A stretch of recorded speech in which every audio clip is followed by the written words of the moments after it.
Hello, what's up guys? How are you doing? I hope you're doing absolutely good today. So today I'm going to show you how you can also create this super simple manipulation trick in Photoshop.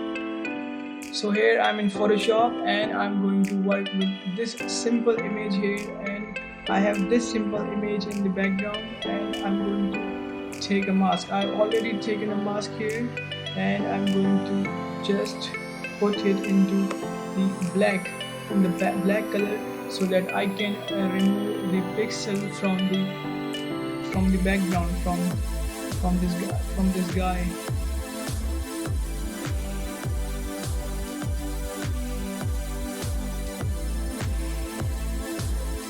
So here we can reduce the pixel from this guy, and this also this pixel from here.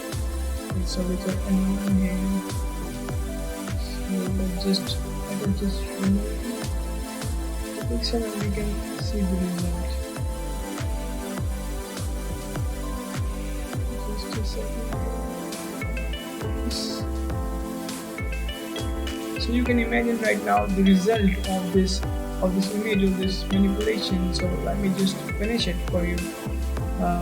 From here, what we are going to do is we're just going to put a simple black and white filter with this image, and we are almost done.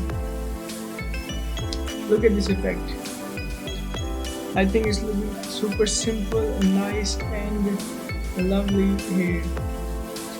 This was the video of today. If you like this video, make sure you like, comment, share this video with your friends. Also subscribe to this channel if you haven't yet.